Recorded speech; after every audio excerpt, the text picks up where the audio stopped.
Mobile যখন আমরা receive করব, সাথে, সাথে সালাম বিনিময় করব।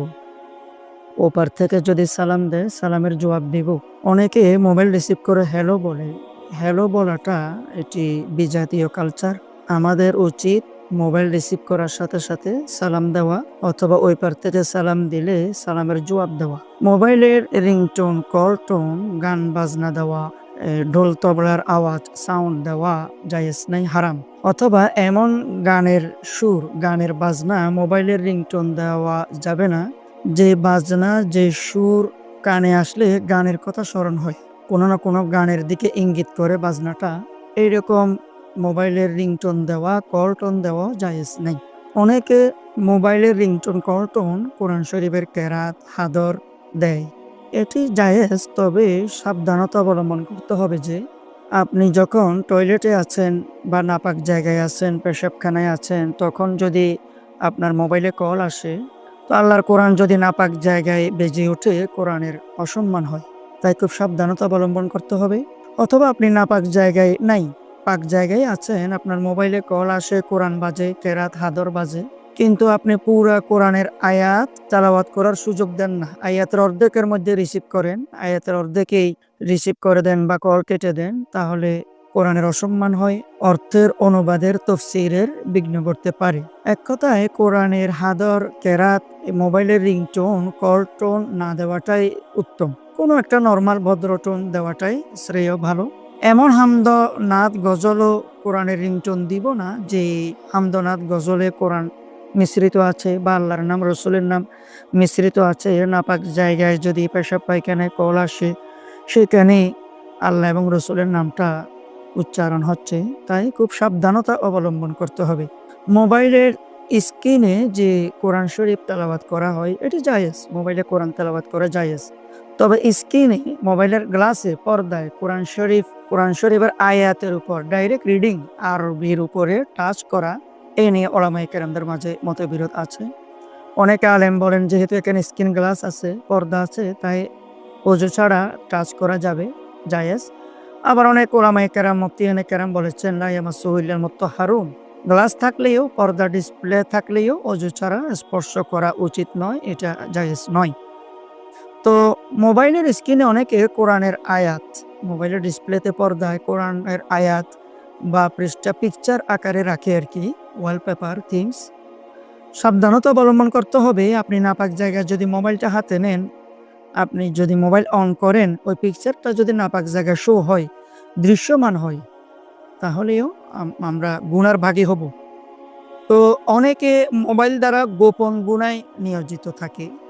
প্রকাশ্য তো মানুষ গুনাহ করে না, তবে কিছু, কিছু ক্ষেত্রে মোবাইলের উসিলায়, মোবাইল দ্বারা গোপন গুনাহ করে থাকে। তাই অনেক মানুষ কিয়ামতের দিন দেখা যাবে, তারা আমল ঠিক আছে, ইবাদত ঠিক আছে, কিন্তু গোপন গুনাহ কন্টিনিউ করার কারণে, গুনাহ না ছাড়ার কারণে কিয়ামতের দিন আটকে যাবে। আর মোবাইলে পর্দা করা ফরজ। রাস্তায়, মার্কেটে, বাজারে সাজারে যেমন নারী পুরুষ পর্দা করা ফরজ, মোবাইলেও, টেলিভিশনেও, ইলেকট্রনিক যে যন্ত্রগুলো আছে, এগুলোর মধ্যেও পর্দা মেইনটেইন করা ফরজ। আরেকটি বিষয় হচ্ছে, ভাইয়ের মোবাইলে বা আব্বার মোবাইলে, এই পুরুষের মোবাইলে কল আসলে অনেক মা বোন দৌড়ে গিয়ে রিসিভ করে। এটি বদভ্যাস। মা বোনদের আওয়াজ, সাউন্ডও সতর্ক। তাই এই দৌড়ে গিয়ে আগেভাগে কল রিসিভ করা, ভাইয়ের মোবাইল, আব্বার মোবাইল, পুরুষের মোবাইল রিসিভ করা মা বোনদের একদম উচিত নয়।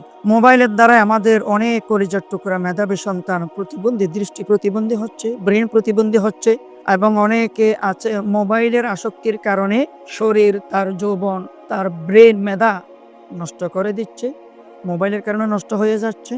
এবং অনেক আছে বিয়ের পরে এই মোবাইলের কারণে পরকীয়ায় লিপ্ত হচ্ছে।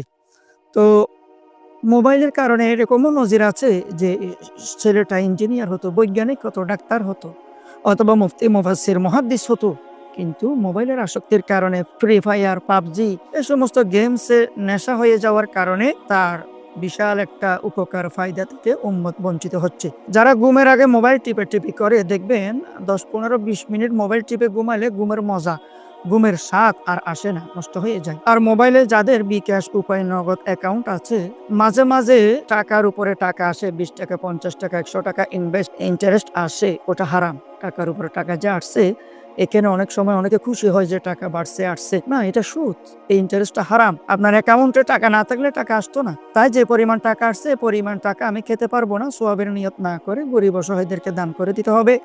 আর যদি মোবাইলের যে টাকাটা আসছে বাড়তি, ওটা যদি খেয়ে ফেলি, এই পরিমাণ টাকা পকেট থেকে গরিব মিসকিনকে দান করে দিতে হবে, না হয় হালাল হবে না। তারপরে অনেকের মোবাইলে ভুলে লোড আসে, কিছু টাকা আসে, ব্যালেন্স আসে, এগুলো তাড়াতাড়ি যে নাম্বার থেকে আসছে ওই নাম্বারে ব্যাক দিতে হবে। এগুলো ব্যবহার করা খেয়ে ফেলা জায়েজ হবে না।